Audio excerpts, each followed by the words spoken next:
Hello! Live na po tayo. Medyo naka-earphone tayo. Ano naman, sabi kung okay yung sound ko dito. Dito lang naman sa taga Cavite na laptop ako. Dito sa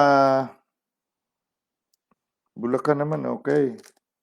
Kasi nawawala ang sound eh. Pag binunot ko yung, ano, okay ba ako dyan? Ay, wala pa pala. Sorry. Wala pa nakapanood. Live na po tayo. Sino ba nakaabang dyan siya?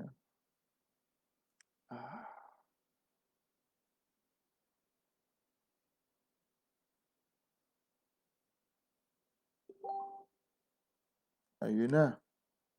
Live na po tayo. Ate Sheena, paki-ano nyo na lang. Paki-forward na ng ating link o video sa kanila, sa group chat. Hello, Ate CJ.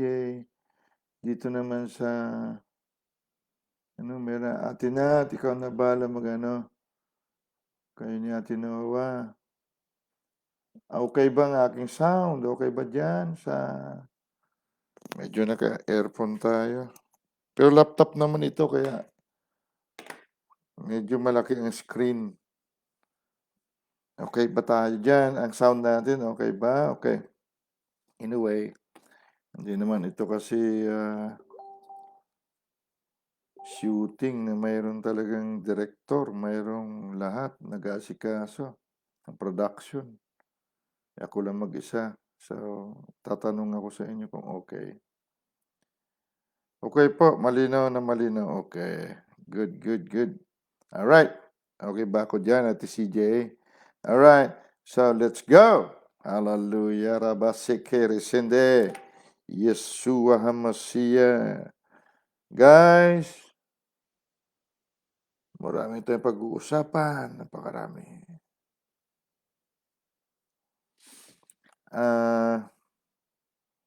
Let's go sa ating serye.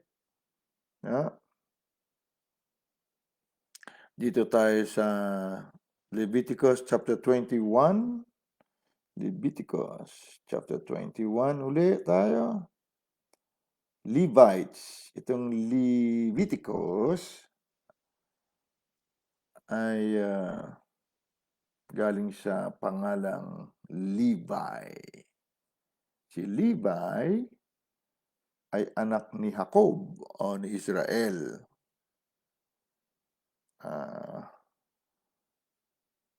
I-search nyo po ang pangalan, word na Leviticus, kung anong ibig sabihin. Akin po uli,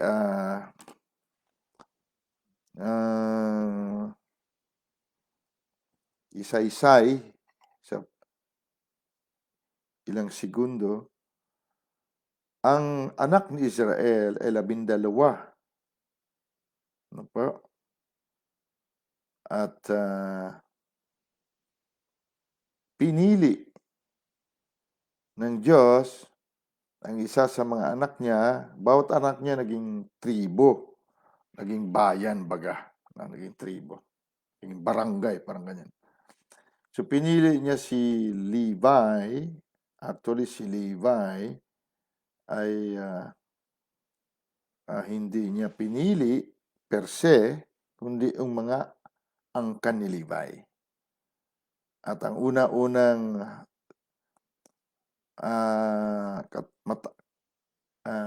high priest, mataas ang sacerdote, ay si Aaron. Si Aaron at si Moses ay magkapatid. Meron pa sila isang kapatid na babae na si Miriam. Si Moses ang bunso sa tatlong ito. Nung panahon ng kinagalit ng hari ng Roma o ng Ehipto, yes, Ehipto, nasa Ehipto sila. Anyway, para na lang magkaroon tayo ng summary, nung naglakihan na itong mga anak ni Levi, Israel o ni Jacob ay meron sila isang kapatid na si Joseph. Si Joseph ay pangalawa sa bunso. Nagkaroon siya ng mga pangitain. Nagalit ang mga kapatid niya kasi lumalabas na ang mga kapatid niya ay magiging servants niya. Parang ganun. Parang umaasa sa kanya, ganyan. Nagalit. So binatilyo si Joseph. Mahal na mahal siya ng kanyang anak, ng kanyang ama na si Israel, dahil dadalawa lang sila ang naging anak ng mahal na mahal niyang asawa. Ang iba ay doon sa una niyang asawa, na magkapatid din naman. Now,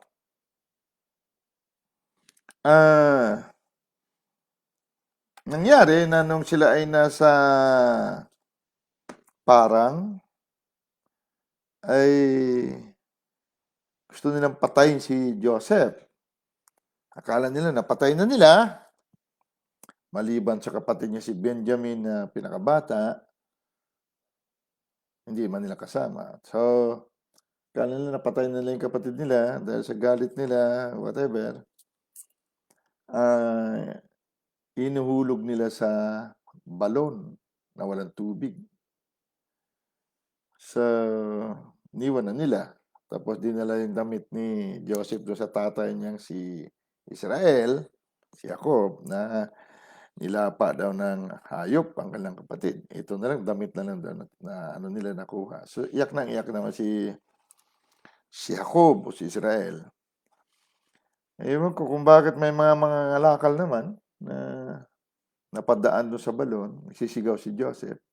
Abay, natagpuan siya, inahon siya, dinala siya sa Egypt. Wala pa siya sa Egypt noon. No? Dating sa Egypt, naging slave si Kuya Joseph. Doon nung panahon na yon, ang slave ay binibenta. Bawa, nakatagpo sa kanya doon, nakaahon sa kanya sa balon, abay, binenta siya. So, ang bumili naman ay isang kapitan ng mga hukbo ng Ehipto. So, pinatira sa bahay niya.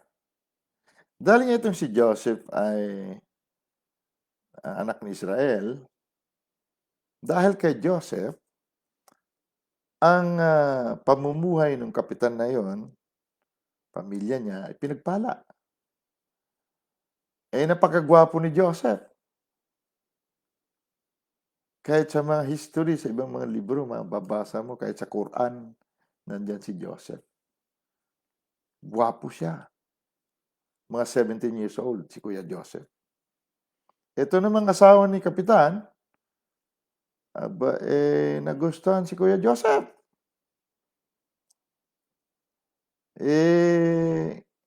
Gusto niyang tabihan siya ni Joseph. Gusto niya yakapin si Joseph, ganon. Tumakbo si Kuya Joseph. Nakuha niya yung damit, nahawakan yung damit at napunit, meron siyang naiwan sa kanyang damit. Pagdating ng ng asawa niya, dahil sa kasama loob niya, kaya yung mga babae, pag hindi kayo pinatulan, huwag kayo sumama ang loob, pakiusap pa. Kawawa naman yung tao.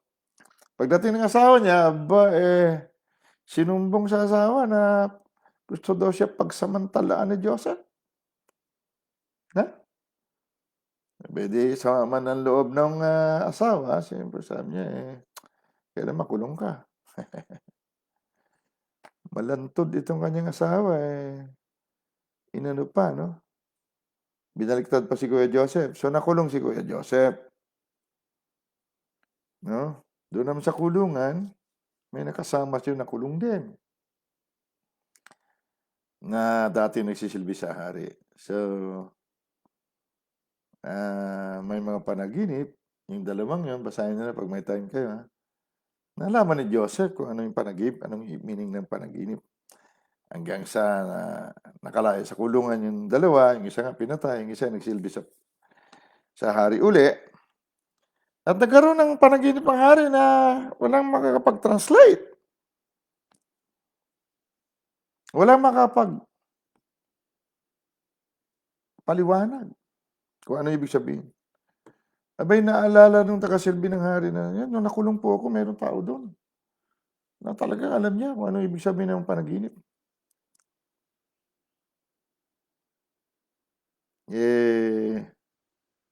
Tinawag nga si Joseph. Si Joseph po nakakulong. Siyempre mabaho. Taon siya doon eh. Nung pinatawag siya ng hari, nag-ahit po si Joseph. Nag-ano siya. Inayos niya yung mukha niya. Kaya pag humarap po tayo sa hari, huwag naman yung madungis tayo, kapatid. Ha?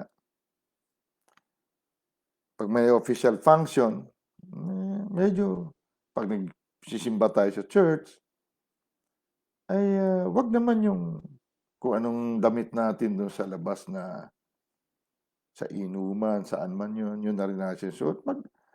Harap natin hari ng mga hari, Panginoon ng mga Panginoon. Eh. So, maging excited naman tayo kung yun nga yung pupunta tayo sa mga party, nag-aayos din naman tayo Huwag naman yung, oo, nakikiayon tayo sa lugar, halimbawa, mga mahirap lang sila, huwag naman yung naka-Amerikana ka. Pero ibig sabihin, lalo na kung may function tayo, halimbawa, meron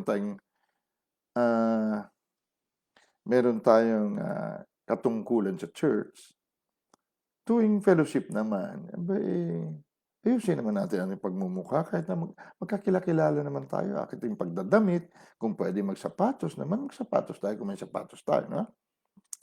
Huwag naman yung huwag sumama ang loob ng iba, ha? Please. May Panginoon po nakatingin sa atin. Ang ating pag-aaral sa gabing ito ay responsibilidad. Ang lalaki po, ang tatak ng tunay na lalaki ay responsable.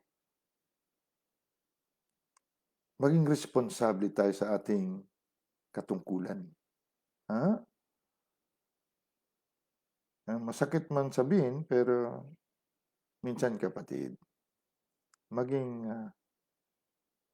mapagmatyag naman tayo sa ating sarili. Hindi ko lang ma-impose nung nandyan ako dahil ayaw ko sumama ang loob ninyo. So sana, wag naman. Kung titingnan nga natin sa Korinto, mayroon pang sinabi si Pablo na ganito, ganon. Pero inaunawaan natin na panahon nila yon. Pero kung maaari lang,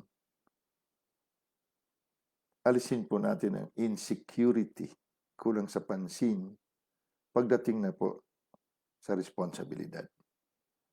Pagdating na sa function natin officially,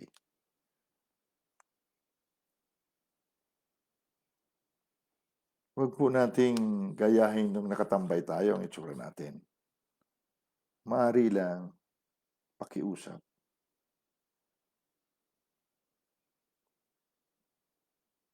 Huwag tayo yung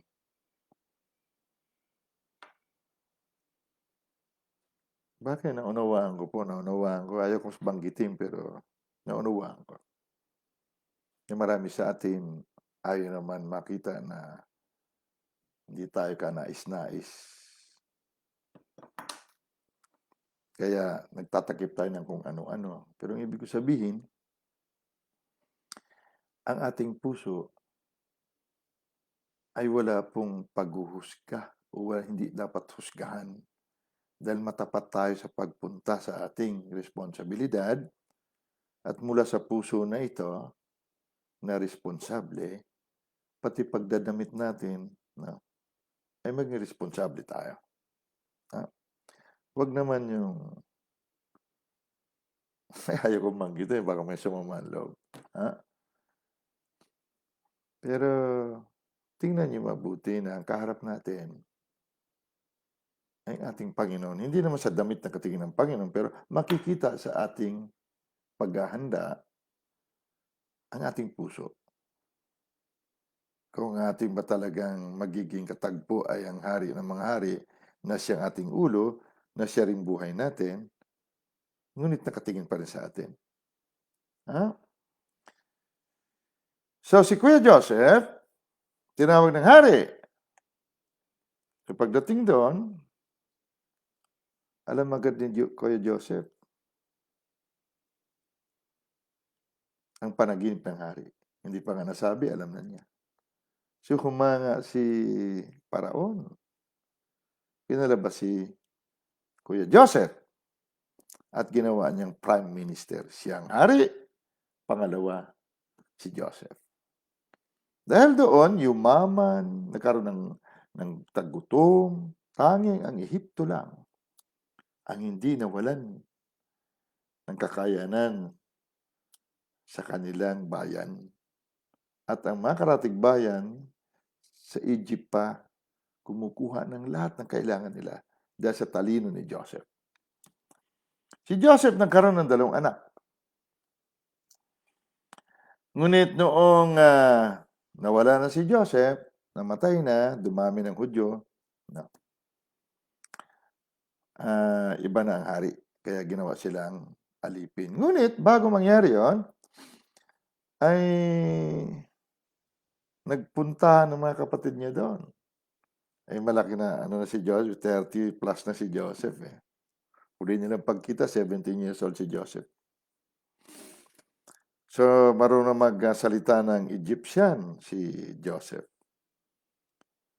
Sabi ni Jacob, punta kayo sa Egypt kasi meron tayong ganito, ganun. Pagpalitan nyo ng pagkain o ng mga kailangan natin dito. So, ganun ginagawa ng mga ibang bayan. So, pumunta sila sa Egypt. Nung makita sila ni Joseph, si Joseph ang namamahala, administrator ng hari. Kung sino bibigyan niya ng pagkain, sino gusto niyang palitan ng kanilang mga barter, si Joseph nag-aproba. Nakita niya mga kapatid niya, gusto umiyak ni Joseph pero pinigil niya. Na? Anyway, hindi siya pakilala. So, gumawa siya ng paraan na may maiwan. Kunyari, nahuli niya nagnakaw, sa pinaiwan. Ang isa sa kapatid. Sabi niya, mayroon pa kayong kapatid doon? Sabi, mayroon pa po. Inamahal naman ng aming ama. O sige. Kung pwede lang, dalhin mo dito ang pinakabunso ninyong kapatid. Yun talagang hindi niya half-brother. Isang ina nila. Tunay niyang kapatid, kumbaga. Si Benjamin. So pagdating ni Benjamin, hindi na mapigil ni Kuya Joseph. Ang dami niya, bunso niyang anak, kapatid nandun. Niyakap niya. Nagpakilala siya. Iyakan din mga kapatid. Nag-reconcile sila. Anyway, nung namatay na nga si Joseph at naging alipin na hindi nakilalang ng sunod na paraon ang kagandahan ng loob ni Joseph noon, ginawa silang alipin. So nung itong si Moses, bata pa, nagkaroon ng parang batas ang hari na lahat ng bata na lalaki kailangan patayin. Batang lalaki ng mga Israel. So inutusan ng mga kumadrona na pagbuntis at mga anak, patayin yung mga bata, ang mga anak nila magaling din itong mga kumadrona. Hindi mo namatay. Sabi niya, pagdating po namin, lalakas nito mga babaeng ito. Pagdating po namin, ako nakapanganak na. Hanggang sa itong gusto papatayin ng hari lahat ng batang lalaki. Si Kuya Moses nilagay sa parang batya na pinaanod sa ilog. Nakabantay si Ate Miriam habang naanod. Baby Diyos si Moses baby. Abay, nakita nung katulong nung anak ng hari na babae, prinsesa. Abay kinuha niya, "Ko, prinsesa, may baby po dito." Naku, ginawa siyang anak ng prinsesa. Lumaki si Moses sa palasyo ng Ehipto. Ang Moses, ibig sabihin, tingnan niyo meaning ng Moses, kinuha mula sa dagat o sa tubig. Anyway, lumaki si Moses sa kaharian, sa palasyo ng Egypt. Naging Egyptian siya. Pero, ito namang prinsesa, dahil baby, kumuha ng katulong na mag-alaga sa kanyang baby.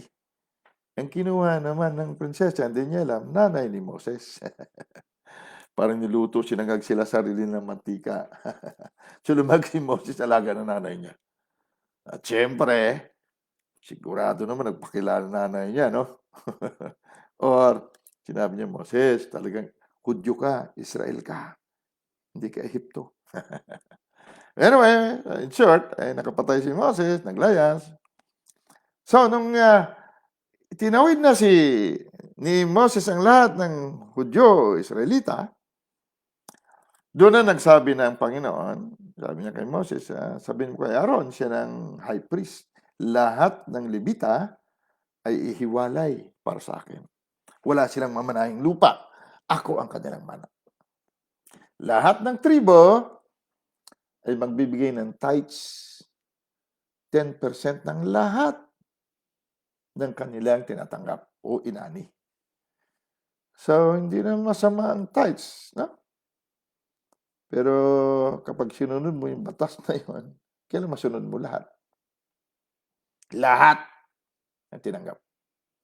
Halimbawa mo, gusto mo talaga sundin ang tithes. Binigyan ka ng relo ng boyfriend mo. Tanungin mo kung magkano ito.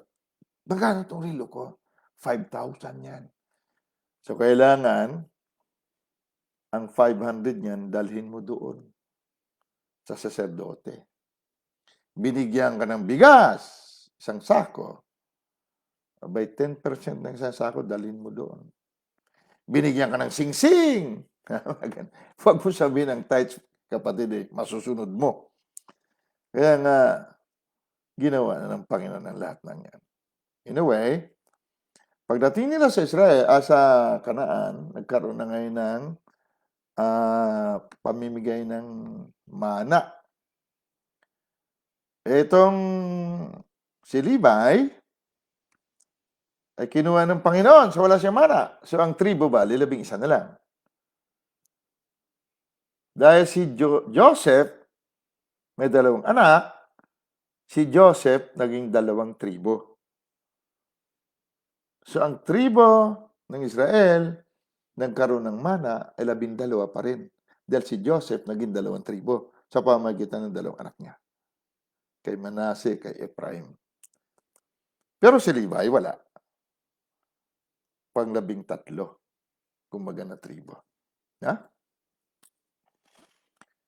So itong great high priest, Lamb of God, si Jesus, naging 2 tribo. Levi at naging tribo ng Israel, Huda. May time tayo ating pag-aralan, ha? In a way,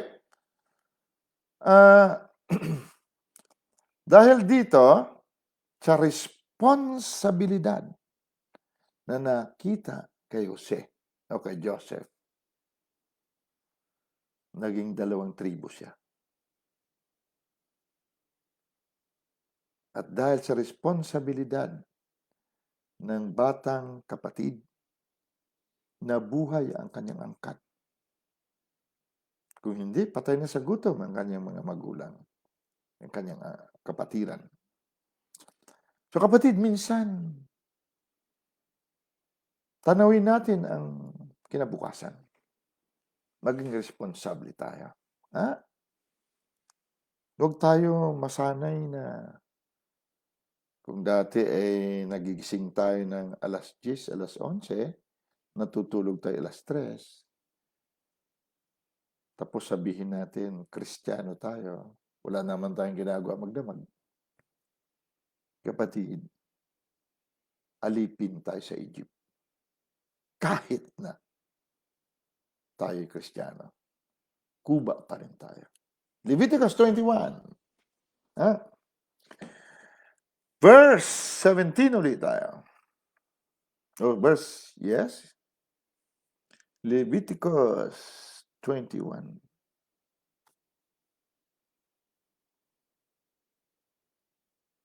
Alam mo itong katamaran, kapatid, hindi ito sa Diyos. Sabi ng Diyos sa Pilipos ba? Ang hindi nagtatrabaho, huwag pakainin. Ibig sabihin, Diyos mismo nagsasabi. Kaya utang ka ng utang, kaya wala kang kasing tamad. Diyos mismo ayaw ka pakainin. So kung mangutang ka sa akin, hindi kita pauutangin. Joke lang. Speak unto Aaron. Tagalogin natin. Verse 17. Iyong salitain kay Aaron na iyong sasabihin sino man sa iyong mga binhi sa buong panahon ng kanyang lahi na magkaroon ng anumang kapintasan ay huwag lumapit na maghandog ng tinapay ng kanyang Diyos. Verse 18, sapagkat sino mang magkaroon ng kapintasan ay huwag lalapit maging ang taong bulag, pilay o magkaroon ng ilong na ungod, pango ba? O ang mayroong kuntil. O ang taong magkaroon ng paang bali o kamay na bali. Verse 20, o ang taong kuba o unano. O magkaroon ng kapintasan sa kanyang mata o galisin o langibin o luslusin. Mahaba pang ating tatalakayin, kapatid. Pero at least, nahihinay, natatalupan tayo. Ha? Okay, yan naman kapintasan. Ang ating tinitake up ay ang taong kuba. Kapag responsable po ang tao,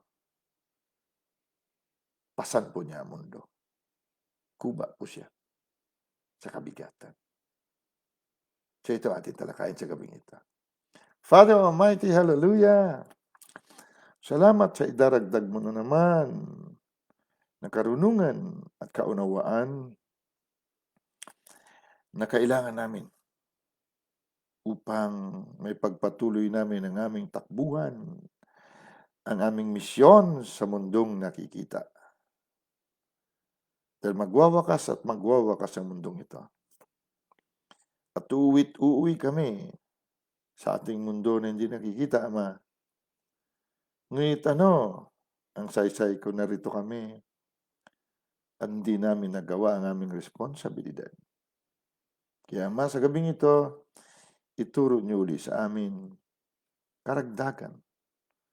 At tapyasin mo ang lahat dapat tapyasin sa aming kamalayan, ugali, kaisipan, at aming mga damdamin. Ama, salamat at naganap na ito. Dahil tinatawag ko ng lahat ng ito na naganap na. Dahil alam ko, naibigay mo na rin. At inaangkin na namin ito sa pangalan namin katuwiran na katuwiran mo, aming buhay, aming katauhang si Kristo Jesus.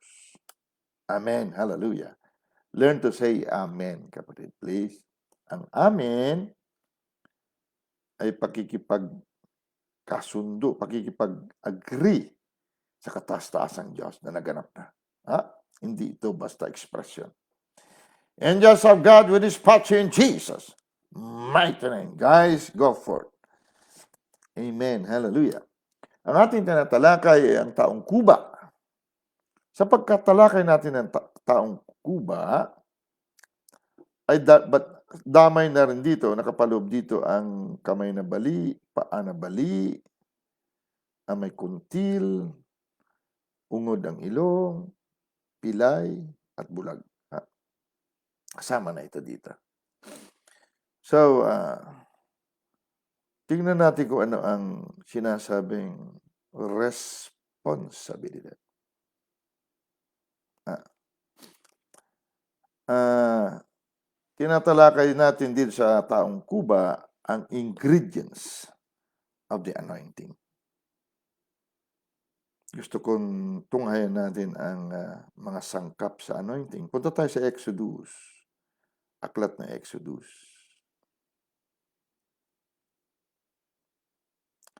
Dito sa ingredients ng anointing, kasali ito sa anointing. Dahil kapag ang anointing ng isang Kristiyano hindi umandar, lahat ng kabigatan, papasanin niya. Maaaring hindi niyo po alam, maging sa aklat ng Korinto, sinabi ni Pablo na meron siyang pinapasan.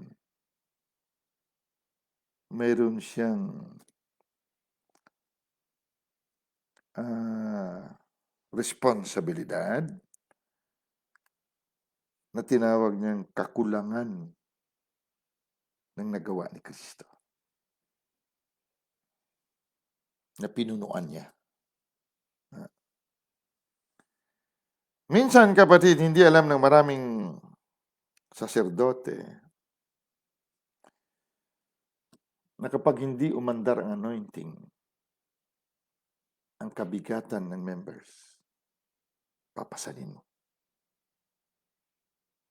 Ang totoo niyan kapag nagpastor na tayo, kapatid.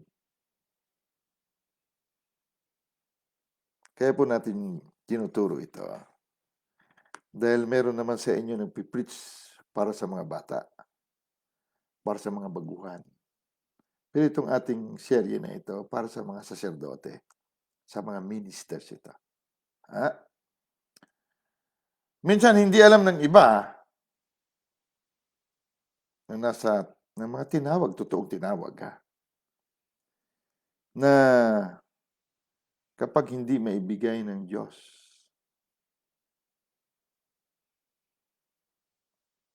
ang solusyon sa members, ibibigay niya sa iyo. Dahil ikaw ang pastor.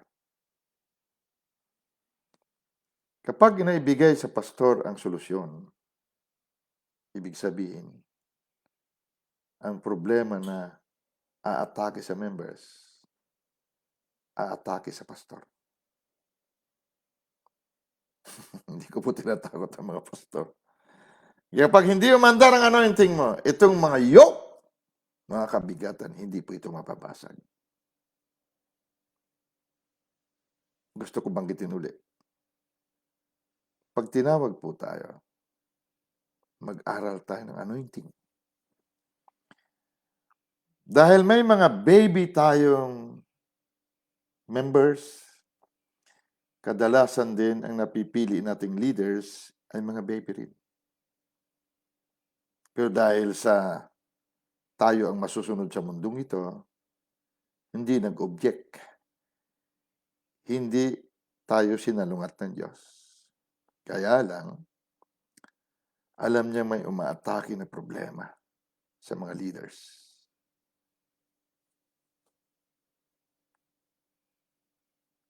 At hindi pa pwede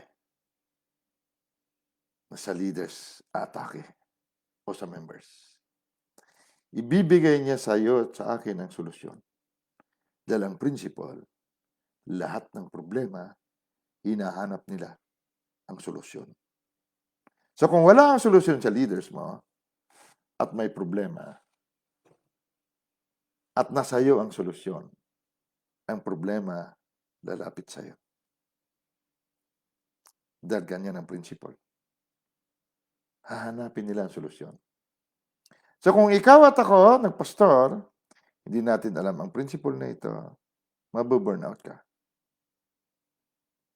Kaya sabi ni Pablo kay Jesus, 3 beses daw siya nakiusap sa Panginoon na alisin ang tinik sa kanyang laman. Ngunit ang sabi daw ng Diyos, ng Panginoon, no. Sabi niya, sapat ang grasya ko sa iyo. At ang kapangyarihan ko ay may kabuluhan lamang dahil merong kakahinaan. So ang kapangyarihan anointing ng Diyos sapat para wasakin ang lahat ng yoke, kabigatan. So, sa pagpapastor, kapatid, pagmi-minister, please, responsibilidad dito. Hindi natin pwedeng isisi sa members. Minsan may kabigatan ng member. Hindi niya kaya. Pero kadikit mo siya. Kasama mo siya. Karugtong mo siya. Huwag kang lumayo. Dahil ikaw ang may solusyon. Lutasin mo ang problema. Dahil dito, mababasa natin dito. Exodus chapter 30.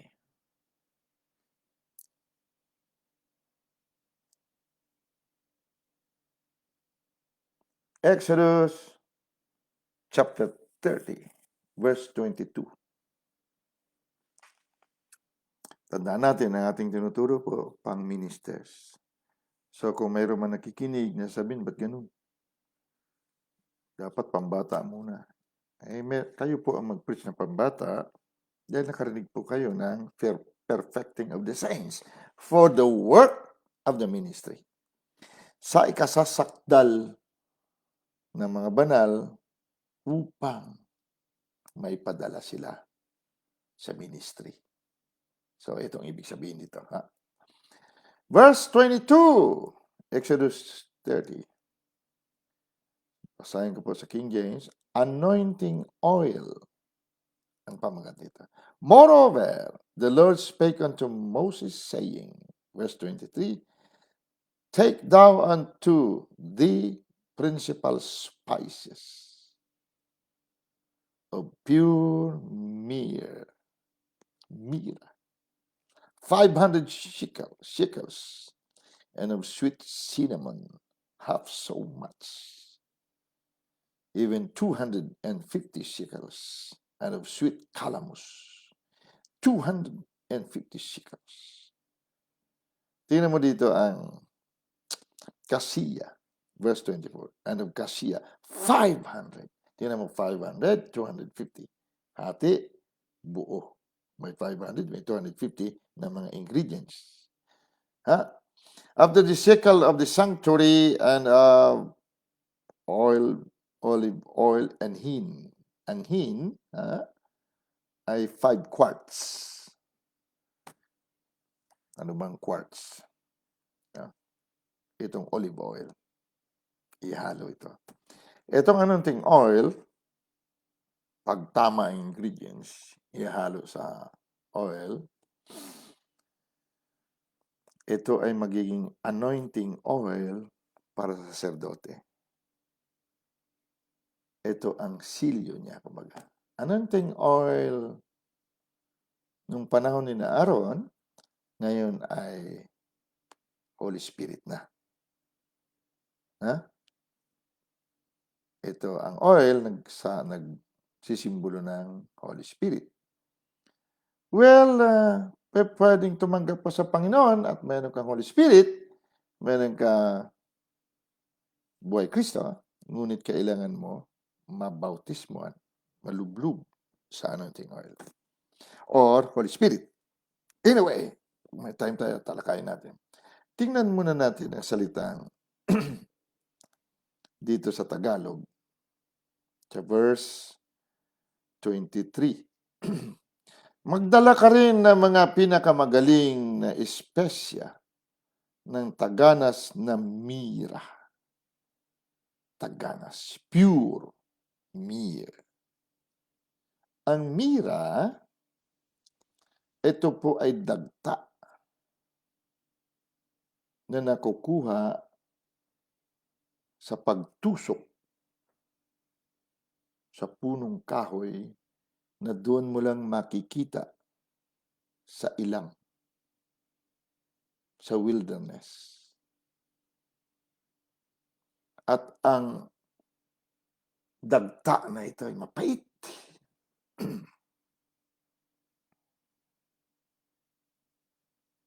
Sobrang pait, kapatid. Dumanas na ba kayo ng kapahitan sa buhay? Dumanas na ba tayo ng para kang sinasaksak araw at gabi? Dumanas ka na ba na parang tumatagas ang dugo sa katawan mo? Sumisigaw ka, ayaw ko na. Bakit ganito?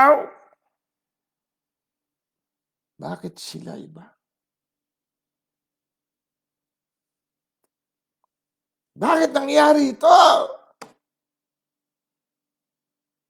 Mabait naman akong tao. Matulungin naman ako, pero bakit nangyayari sa akin ito? Bakit nangyayari sa pamilya ko? Kapatid, pag tinawag ka, sisiguruhin ng Panginoon na sa araw na na-perfect ka, ang 500 shekels na mapait na mira na tumagas sa'yo, gagawin niyang puro, masangkap sa anointing mo. Dahil hindi ka pwede suguin, kapatid. Doon, sa mga bruise, maga-maga ang katawan, sa mga nilatigo ng buhay, binulag ng sanglibutan, mga puso na winasak, mga nangakulong, pinahirapan ng mundong ito. Hindi ka pwede raon, kapatid. Hanggat wala kang history. Kung ikaw man ay hindi dumanas, lingunin mo ang lolo mo. Lingunin mo ang magulang mo. At sigurado, kaya ka nasa ministry dahil dinanas nila ang lahat ng ingredients ng anointing mo. Ngunit kung ikaw ang unang tinawag, kapatid, tatagas ang mira. Mapait na dagta sa buhay natin. Na nung panahon na nasa wilderness ka sa ilang, gusto mo nang wakasan ng lahat. Pero hanggang ngayon, buhay ka pa.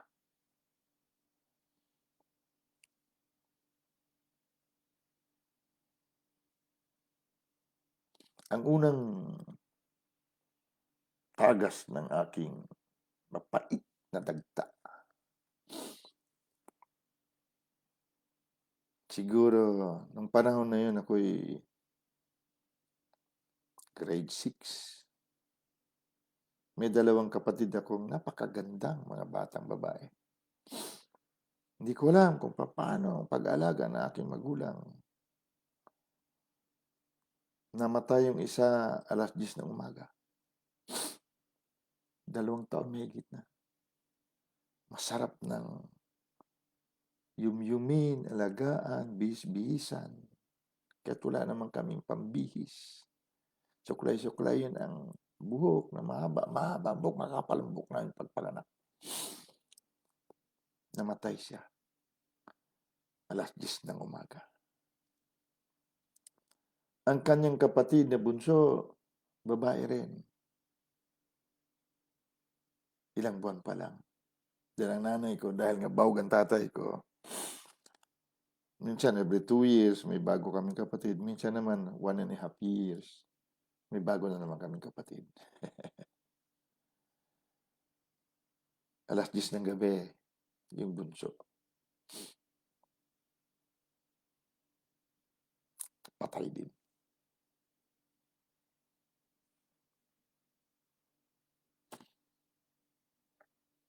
Parang mabiyak ang ulo ng nanay ko.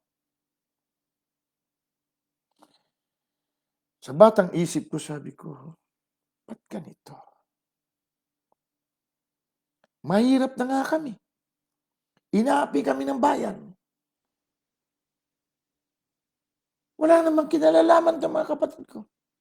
Kagaganda pa naman mga bata. Wala pa naman kaming kapatid na babae. Yung dalawa na yun. 3 kasing kapatid naming babae. Ang panganay namin babae, hindi ko inabot dahil namatay din. Sabi dito, nagkababae kami. Kaya dumami kami ng dumami. Umabot kami 11 lalaki. 11 lang naman kapatid. Dahil sa kahabol ng tatay ko sa babae, nagkaroon nga kami. 2 pa. Ngunit nawala. Sabay nakaburol kapatid. Hindi ko alam kung ano, bakit ganito. Gusto ko magsumisid, mawala. Gusto ko yakapin ang nanay ko. Mawala kami. Bigla. Sa mundong ito. Di bali sana kung hindi mo na nakakalaro yung bata. Bali sana kung hindi ikaw nag-alaga. No? Cute-cute. Ang haba ng pilikmata ng mga kapatid ko. Nawala. Sabay. Nakaburol. Nilibing. Mula noon, sabi ko, unfair ang buhay. Hindi fair ang buhay. So, ilang taon pa uli, meron kaming kapatid, si Boy. Dahil ayaw na nanay ko tumigil sa paggagamot. Bandang huli, ayaw na niya. So, nagkasakit ang kapatid namin. Hindi ko alam nung araw, bata pa ako eh. Tapos pumunta yung pinaka-governor nila, yung kumbaga, foreman nila, foreman ng mga mangkukulam, ng mga Sirujano, tawag sabi Sirujano, albularyo. At nag-ritual uli, 7 isda, 7 manok, 7. Sayaw sila sa baga, batingtingan dito, batingtingan doon. Tapos ang sabi ng kanilang pinaka-governor, sabi niya, ang anak mo ay kukunin kapag hindi ka nagpatuloy na manggamot. Niyain na nanay ko. Kinabukasan, patay yung kapatid namin isa.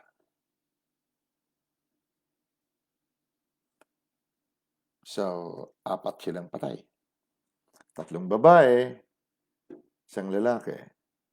10 kami natira. Sa 10 lalaki. Hindi maliliit na lalaki sa Pilipino na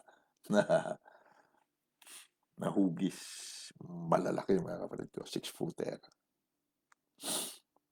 Kaya kapag nag-basketballan at may bugbugan, sabi ko sa iyo. Wala, siyempre, walang iwanan, kapatid yan. Hanggang sa lahat ng siga doon sa bayan, sunod na bayan, siyempre, nawala na dahil kami na naging siga. Anyway, dahil doon, hindi alam ng mga batang kapatid na medyo lumaki sa Maynila, doon dinala ko sila doon, yung mga bunso. Na may mga naatraso ang kanilang matatandang kapatid. Umuwi doon para mamiesta. Inimbitahan sa isang baryo. Binaril yung isa, sinaksak ang isa. Sabay din namatay. Sa iisang araw. Nag-abroad na ako. Sabi ko, ano ito? Ano ba talagang gusto ng Diyos? Gusto ba nila mag-massacre kami? Gusto ba talaga ng Diyos na magiganti kami at libong patay namin sabay-sabay? Hindi ko maunawaan. Bakit ganito? 19 years old yung isa, 17 years old yung isa. Gwapo yung mga kapatid ko. Nag-aaral, nangawala. Yung bunso, yung 17 years old, nakuha pa nung sumusunod sa akin. Nahalungkat, nabalitaan, kasaksakan, nabaril yung kapatid ko. Patay kagad yung isa. Tinamaan dito. Yung isa nakatakbo, nasaksak siya dito. Nakatakbo sa tubuhan. Hinahanap ng kapatid ko. Takbo niya sa ospital, sa tricycle. Pero sumisigaw ang kapatid niya, "Kuya, ayaw ko pang mamatay." Umiiyak ang kapatid ko. Yung kapatid ko may hawak sa kanya, 4 ang tinumba niya. Sabi ko, yan. Itigil na natin yan. Walang kamalay-malay na kapatid ang umani na paghigantian. Isang kapatid ko, isang araw, 3 ang tinumba niya. Dahil wala naman kaming future, wala kaming Diyos. Hanggang sa unti-unti nangawala at 4 na lang kami ngayon natitira. Kristiyano na ako nung nawala yung iba. So tinatanong ko, noon pa man, sabi ko, ano ito? Anong matinding kasalanan ko? Kasalanan namin. Maliban sa nanay ko, albularyo, lolo namin, albularyo.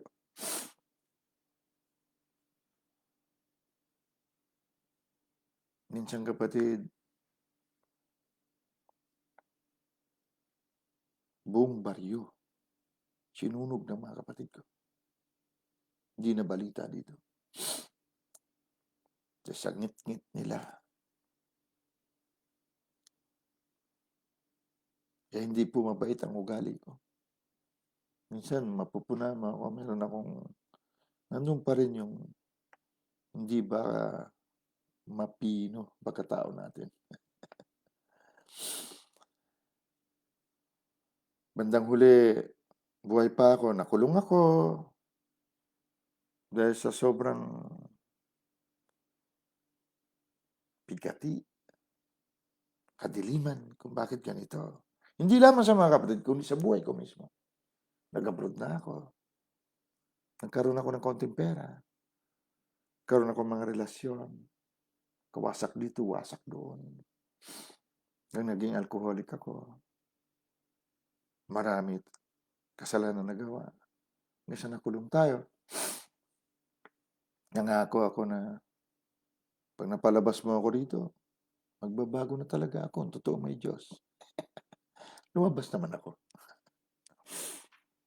Hindi na ako pwede mag-abroad. Kaya ganito, gano'n. Wala natatanggap sa akin. 5 taon na ako, wala. Pumunta naman ako ng Dubai at maghanap ng trabaho kasi panahon ng araw sa Middle East, diyan sa Emirates. Basta may kaibigan ka, makakuha ka ng visa, takbo ka doon. Maraming trabaho. Hanggang ngayon, ginagawa pa ng iba. Panahon namin ng araw, madali. Maraming trabaho. So pagdating doon, nakakita ng trabaho. Ewan ko kung bakit nakulong na naman ako doon. Doon, wala na akong kakampi. So doon, sabi ko, Panginoon, siguro, totoo ka nga. Totoo na nga siguro. Pero kung dito ang aking wakas, okay lang. Pero sana tulungan mo mga kapatid ko. Kasi ako ang inaasahan sa amin. Ewan ko kung bakit naman. Siyempre, meron kang design, kapatid. May pumunta ng isang pastor. Tanda-tanda ko yung pastor. Ang pangalan niya, Pastor Neil. Taga Sri Lanka. Nagpasugo siya. Ng isa sa mga leaders niya. Nalungkat ako doon sa pinagtaguan ko. Dahil lumaya na ako eh. Pero sa gabi, hinahanap ako ng mga pulis kasi ang aking kalaban ay dating chief of police ng Dubai. Sikh siya. Mayaman siya. Sabi ng isang leader niya, may kasamang Pilipino. Niya bukas may darating sa'yo. Pinakamataas. gano'n. Okay. May dala mga Kentucky, fried chicken, kung ano. Yan, punta ka rito. Dahil kinabukasan may sumundo sa akin, kotse. Ayun si pastor. Dinala ako doon sa kanilang tagpuan. Bawal pa nung araw magingay. Bawal pa yung magpapalakpakan na marinig ng kapitbahay mo, sumbong ko sa pulis, hulihin kayo. Bakit naman Friday kasi ang kanilang ano doon, ang kanilang Sunday. So, nag-worship. Tapos doon, tumanggap ako sa hindi ko mapigil ang iyak ko hanggang sa niyakap na ako ng pastor. Sabi, una muna sa sino ang gusto tumanggap sa Panginoon? Nakaupo kami lahat sa side kasi doon wala namang, alam mo naman style doon, walang upuan. Taas lang ang kamay, ako lang at ang Diyos nakakita. Pigit ang lahat ng mata. Pagtaas ko ng kamay, iwan ko kung bakit iyak ako ng iyak. Tapos na niya mag-pray, hindi ko nawari yun kung ano yung pinag-pray niya. Pero narinig ko na, Panginoon, ito. Niyakap ako ni pastor. Pinatayo. Sabi niya, okay na, okay na. Hindi ako makadilat. Iyak ako ng iyak. Yang ako dumilat dahil siyempre, pagkatingin mo sa sarili mo eh. Paglingon ko na nga, umiiyak din pala lahat sa likodan ko. Ay di okay. So mula na nagkaroon ng himala kung bakit nakauwi ako sa Pilipinas. Tandang-tanda ko pa ang unang verse na tumatak sa aking isipan. Ang Roma 8:32. Basahin niya po natin.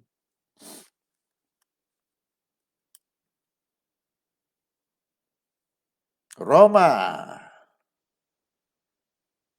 Nung nabasa ko ito, sabi ko, kung totoo ito, makakauwi nga ako. Kasi hindi na ako makauwi. Lahat na. Paggabi, naglalakad ako. Punta ako doon sa mga barko na pwede maglayag. Tago ako doon. Nakakit naman ako. Magtatago ako. Para paglabas nila ng Dubai makalabas din ako. Pero yung kung bakit hindi natuloy. 8:32 na Roma. Siya na hindi pinagkait ang kanyang sariling anak, kundi binigay dahil sa ating lahat. Bakit hindi naman ibibigay sa atin ang nang walang bayad ang lahat ng mga bagay? Responsibility, kapatid.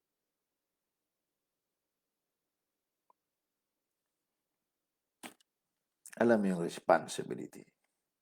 Parang ganito. Lahat ng tao, galing po sa Diyos.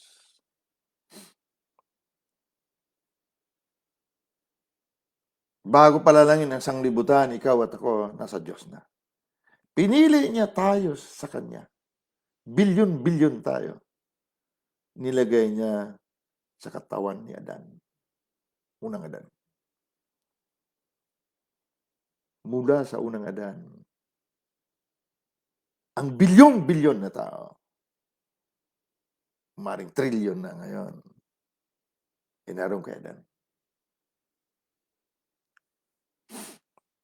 Nung nagkasala si Adan, dahil siya ang simula ng lahi, lahat tayo nagkasala. Ngunit ang kasalanan na ni Adan at kasalanan natin ay responsibilidad ng Diyos.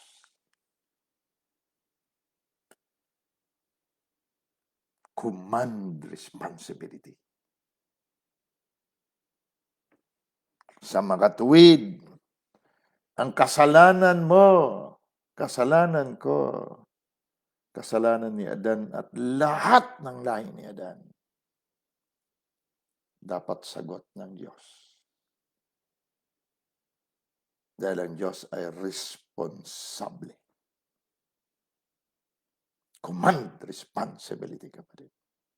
Pag ikaw tinawag na saserdote, lahat sa loob ng iyong ministry, sagot mo.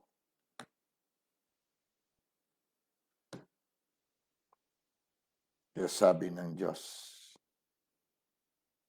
Sabi ng Panginoon kay Pablo, no, sagot mo yan. Sapat ang grasya ko sa iyo. Sapat ang anointing ko sa iyo, ang power ko. Para sa lahat ng yan. Puro ikaw magpapatupad niyan. Ang ministry parang pamilya, kapatid.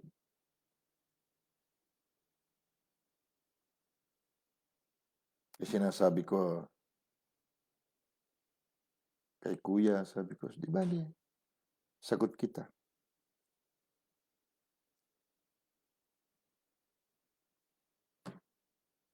Ako lahat may sagot. Lahat ng kasalanan ng sanglibutan, dapat lang nasagutin ng Diyos. Dahil lahat ng tao galing sa Kanya. Siyang pumili sa iyo at sa akin. Kaya ginawa ng Diyos. May utang tayo sa Kanya. Hindi natin kayang bayaran. Buhay ang bayad, kapatid. So sabi ng Diyos, responsable ako. Magkakatawang tao ako. Para bayaran ko ang iyong kasalanan. Sagot ko, ikaw. Responsibilidad, kapatid. Tumagas ang dugo sa katawan ng Panginoon. Responsable. May-ari ng Kanya.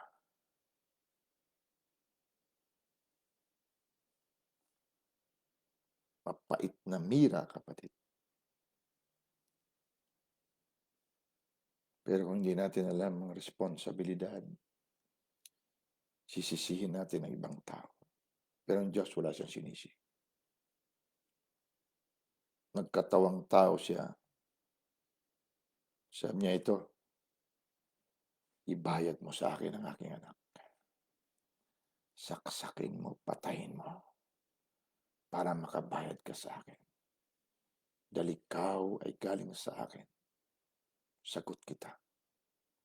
Lahat ng karumihan mo, karumihan ko. Dahil galing ka sa akin. Lahat ng kasalanan mo dapat sagutin ko. Dahil akong pumili sa iyo.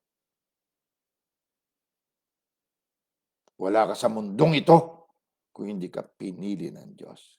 Kaya lahat ng pagsasalansang mo, sagot ng Diyos. Responsibility. Kaya tayo nagkakakuba-kuba ng kung ano-anong problema, ano-anong bigati. Dahil marahil di natin alam ang responsibilidad. Binigay niya ang kanyang bugtong na anak. Kung naibigay niya, ano ang hindi niya may bibigay? Responsibility. Kaya ito, anak ko, patayin mo para makabayad ka ng kamatayan mo sa akin. Kamanga-manga ang responsibilidad ng Diyos.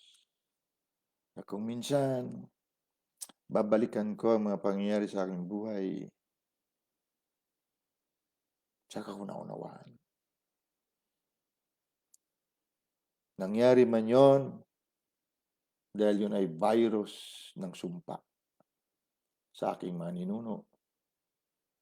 Pait man. Dagta na mapait. Kinumpleto ng Diyos. 500 shekels. Nung nakompleto, sabi niya, halika. Tatawagin kita.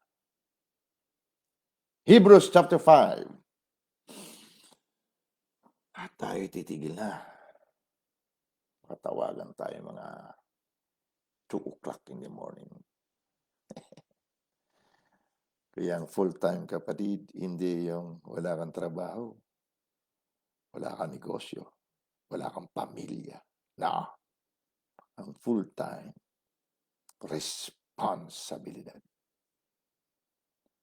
Management, kapatid. Hebrews chapter 5. Makinig ang mga nasa ministry. Hindi po nakakatakot ang ministry. Tayo mo sa gusto. Pag tinawag ka, kapatid, maging kasiyahan mo ang ministry. Ngunit minsan, kung hindi pa dinanas ng iyong mga ninuno, dahil sa kailangan natin anihin ang ating mga tinanim, tumatagas ang mapait na dagta sa atin. Mira. Pero itong kapaitan, gagawing puro ng Diyos. Pure. Hindi mo sinadya. Pure. Na tumatagas na dagta sa katawan mo. Sa kaluluwa mo. Dahil yan ang ingredients ng iyong anointing. Pag nakumpleto ang ingredients niya, kapatid, mangyayari sa ito. Verse 1, Hebrews chapter 1. For every high priest taken from among men is ordained for men. Tagalogin natin. Sapagkat ang bawat dakilang saserdote, palibhasa hinugot sa mga tao. Inilalagay dahil sa mga tao. Huhugutin ka sa squatter, kapatid. Huhugutin ka sa kulungan. Huhugutin ka sa droga. Huhugutin ka sa prostitution. Huhugutin ka sa relasyon na akala mo wala ng katapusan. Ang hiwalayan, bigati, katulad ng Samaritana, nakalimang asawa, ngunit sa kanya lamang, inihayag ni Jesus kung sino siya. Dahil sapat ang mira sa babaeng niya para sa kanyang anointing. Kung mababasa mo sa chapter 4 ng 1, ang babaeng itong nakalimang asawa, hindi niya asawa. Masasabi nating kabit lang siya ng mga may asawa. Nakalima siya. Number of grace. Sigurado doon sa bayan kung saan siya nanggaling, ay usap-usapan siya ron. At siguradong mababa ang tingin sa kanya. Ngunit na nagpakilala ang the anointed one sa kanya na siyang Misaya. Umalis siya. Iniwan niya ang kanyang timba, ang kanyang container, pumunta sa bayan. Hinakot ang lahat ng masalubong niya para makita ang the anointed one. Dati hindi siya kilala. Hindi siya kinikilala. Mababang uri siya. Talk of the town siya. Kinamumuhian ng mga babae. Ngunit, nung nahusto ang kanyang ingredients, lahat ng nasalubong niya sumama sa kanya. You're taken. Kukunin ka sa tao. Ihiwalay ka ng Diyos para sa kanya, saserdote. Mamanahin mo ang Diyos. Huhubugin ka ng Diyos. Tuturuan ka.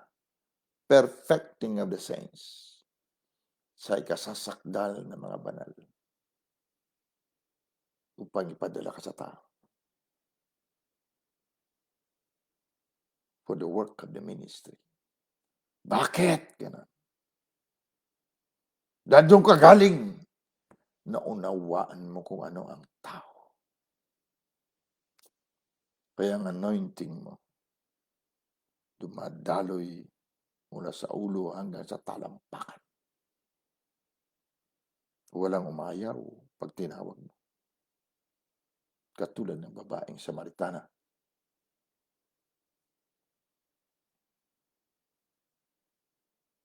Gaano man kapait ang tumagas sa iyo, kapatid, kung tinawag ka. Sumunod ka, kapatid. Dahil pag hindi, ikaw rin ang kawawa. Bukod sa hindi mo ilipad ang pakpak mo, ang design mo, wala kang laban sa kalaban. Huwag kang umatras. Yung mga pait, mga pigati, mga dagta, tumagas sa mga butas ng iyong puso, butas ng katawan mo, butas ng iyong kaluluwa, ay magiging puro na sangkap para sa iyong anointing. Hanggat hindi naging puro ang mira, wala itong kwenta. Hindi ito makabuhay ng patay, kapatid. Hindi makapagpalas ng dyablo. Hindi makapagpagaling ng may sakit. No. Hindi makabukas ng mata ng mga bulag.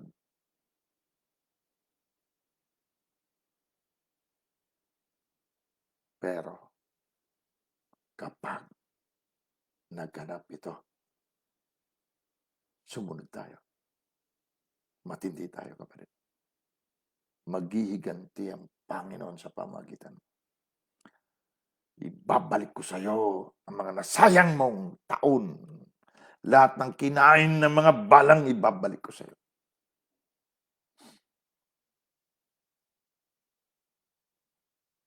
Tingnan mo sa Lucas chapter 4 at tayo hinto na. Di pa tayo makahinto. Lucas chapter 4. Huwag ka umatras, kapatid. Tinawag ka. Kapag tayo ay may tumagas na kapaitan sa ating buhay, at narinig mo ito, naging Kristiyano ka, tumanggap ka sa Panginoon, malinaw,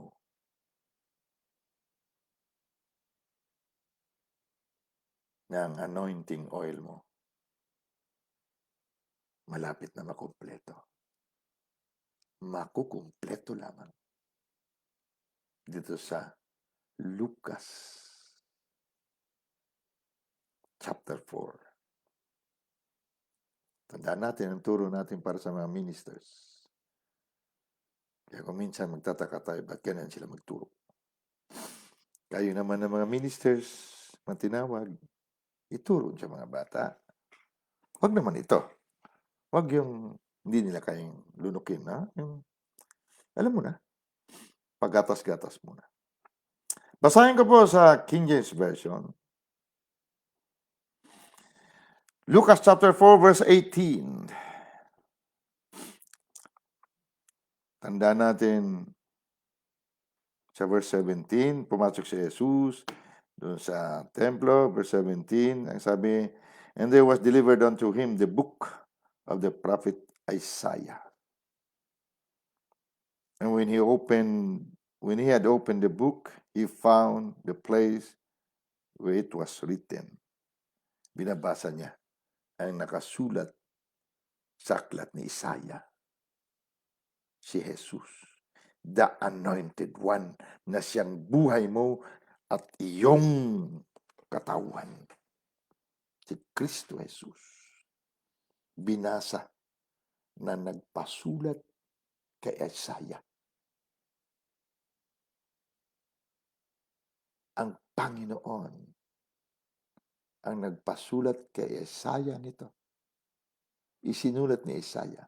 Araw-araw halos binabasa ito ng mga Hudyo, maging ng mga eskriba sa templo. Ngunit iba, kapatid. Kapag hindi mo salita ang binabasa mo. Ngunit kapag salita mo mismo ang binabasa mo, iba ang dating sa tao. Sabi dito, verse 18, "The Spirit of the Lord is upon me." Si Lord ang babasa. Si Lord. Binabasa niya sa sulat ni Isaiah. Ang pinasulat niya kay Isaiah. "The Spirit of the Lord is upon me because He has anointed me to preach the gospel to the poor."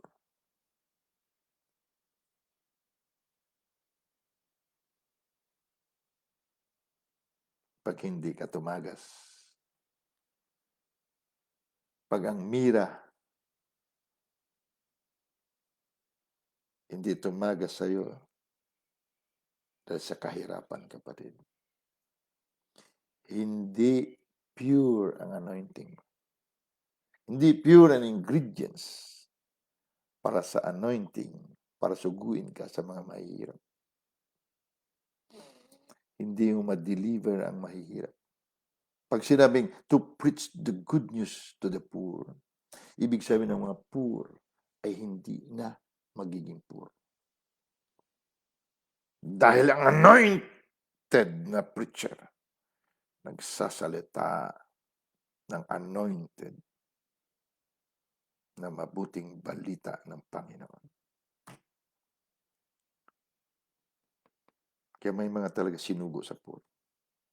He has sent me to heal the broken-hearted. You're taken from the people and you will be sent to the people. Pag hindi tumagas ang mira sa winasak na puso mo, kapatid, hindi kompleto ang ingredients ng anointing mo para ipadala ka sa broken-hearted.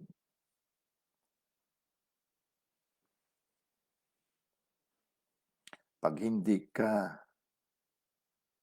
natagasan ng mapait na mira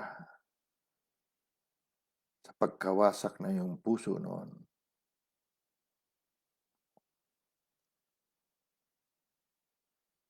pero at tayo na tinawag, hindi po ang Diyos nagpapadala niyan. Ngunit, all things shall work together for our good. Gaano man kapait ang tumagas sa puso mo, kapatid. Tandaan mo, ang kapaitan na ito, ang mira na ito, gagawin ng Diyos na puro, na sangkap para ihalo sa olive oil mo.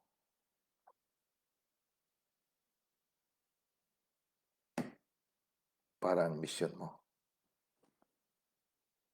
maganap kapag sumunod ka. To preach deliverance to the captives. Hindi mo kayang palayain, kapatid, yung mga nakagapos, nakakulong. Kung kulang ang ingredients mo. Nung panahon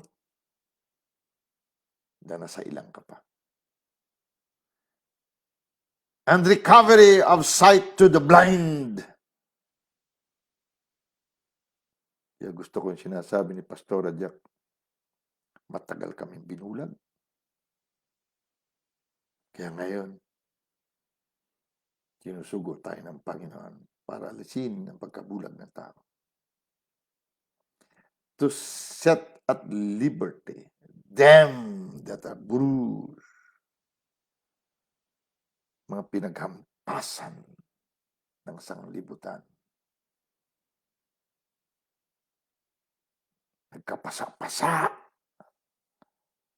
ang kamalayan, ang damdamin, ang puso, ang utak.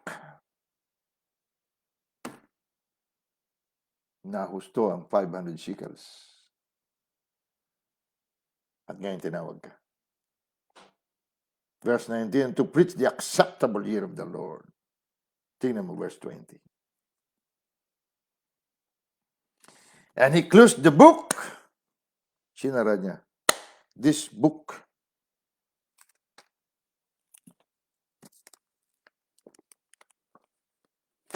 is closed. Done. Tapos na.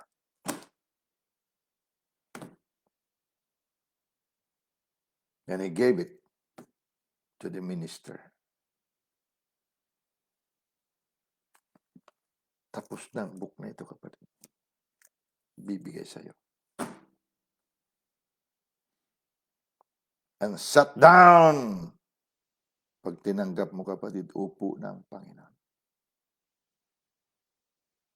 And the eyes of them, of all of them that were in the synagogue, were fastened on him.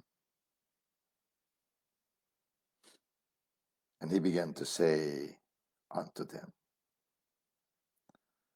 Tagalogin natin. Verse 21. Pakinggan nyo mga tinawag. Please, pakinggan nyo mabuti. Pag binigay sa iyo ang aklat,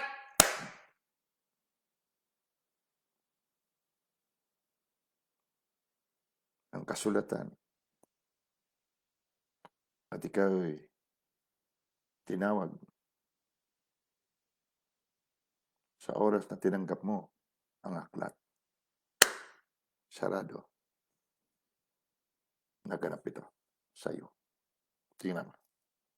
At siya'y nagpasimulang magsabi sa kanila, ngayoy naganap ang kasulatan ito sa inyong mga pakinig. Nakikinig ka ba, kapatid? Ang anointing na ito, sa oras na nakinig ka, tinanggap mo ang aklat.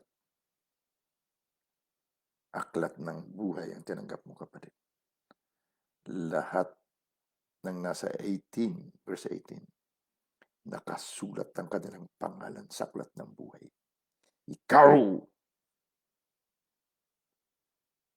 ang responsable sa mga taong yan. Pag hindi ka sumunod, kapatid,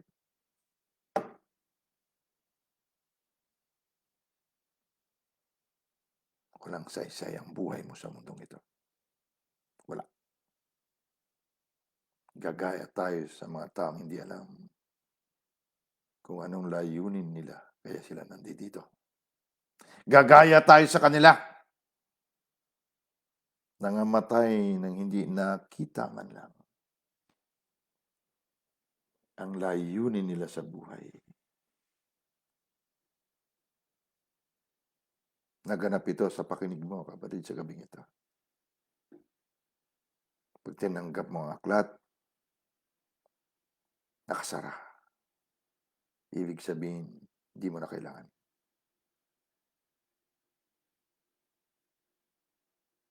Ibig sabihin, hawak mo ang lahat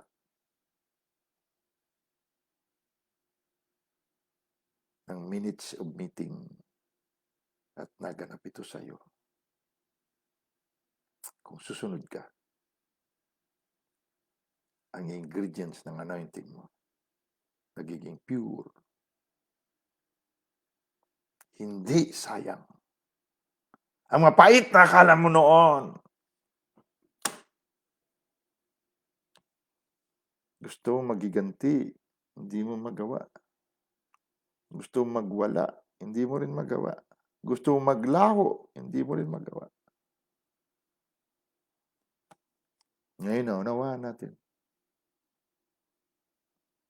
Tinawag tayo.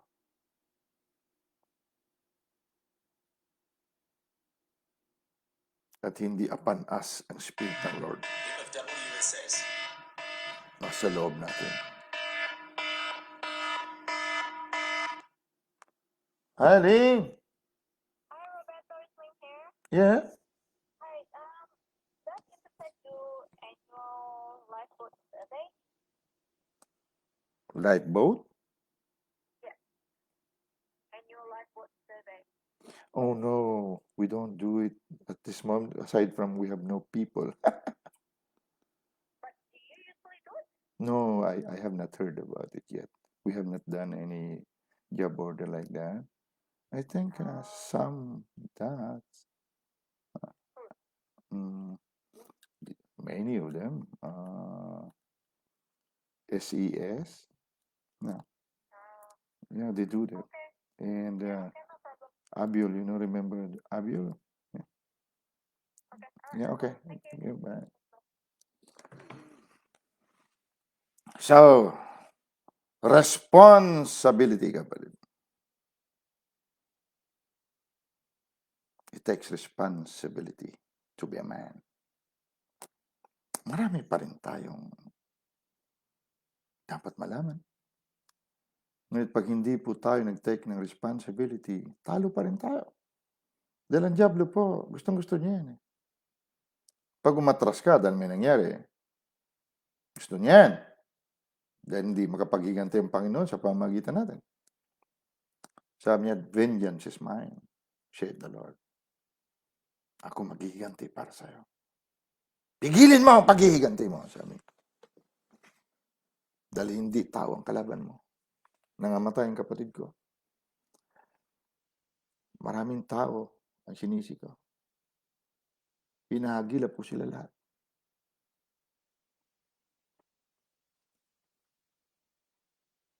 Pati aso nila gusto namin patayin.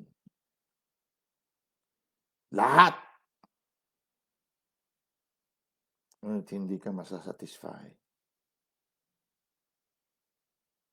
Masatisfy ka lamang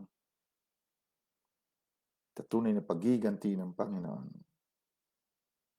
kapag nabasa mo ang aklat. The Spirit of the Lord is upon me because He has anointed me. Ang anointing ng Lord is not upon us. It is now our life. Ito na ang ating buhay, the anointed one. Pag sumunod tayo sa pagkatawag, kapatid, ang lahat ng karanasan natin, gagawin ng Diyos na purong panghalo sa olive oil para sa ating anointing. Pero tatampo-tampo tayo sa Lord, kapatid, kawawa tayo. At ang ating henerasyon. Responsibility. Ikaw ang simula, pangatawanan mo. Panindigan mo. Huwag kang umatras. Ikaw ang unang lalaki sa pamilya mo. Ikaw ang unang minister na babae sa pamilya mo. Huwag kang umatras. Take responsibility. Itawid mo sila sa Jordan River. Tumayo ka sa gitna ng river at hati ng Diyos at tatawid ang lahat mong angkan. Hanggat hindi sila nakatawid tungo sa promised land, huwag kang umalis. Dahil ikaw ang anointed one. Responsibility ka pa rin.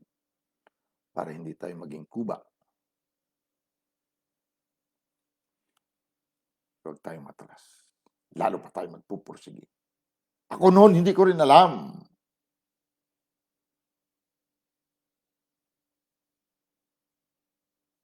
Lahat naman ginawa ko. Nag-ipon akong pera para lipunin sila. Pero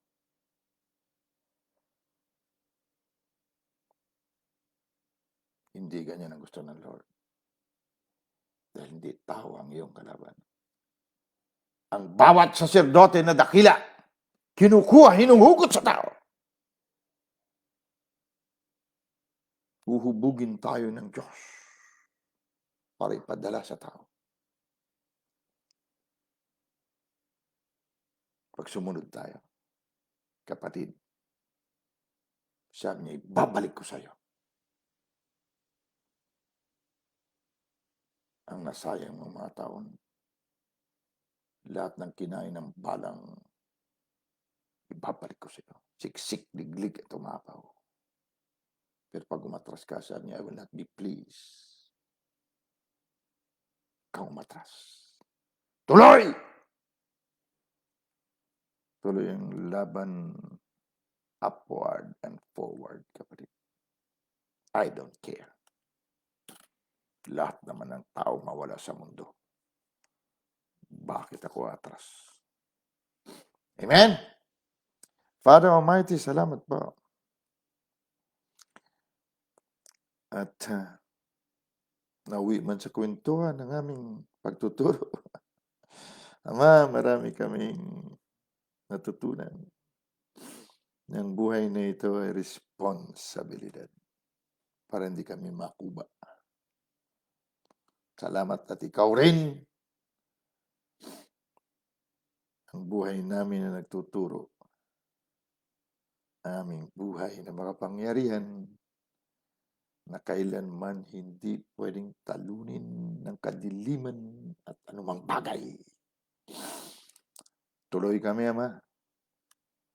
At nagkatawang tao ka na sa amin. Thank you, Abba. Daddy, salamat po. We bless you. We honor you and we give you all the glory. Sa pangalan ng aming katuwiran, aming buhay, aming katauhan na ikaw din kapuspusan mo, si Kristo Jesus. Amen.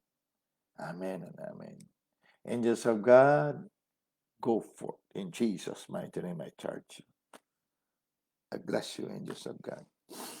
Amen. Guys, sana may napulot kayo. Matalinhaga ang buhay, kapatid. Minsan may tumatagas sa ating mapait.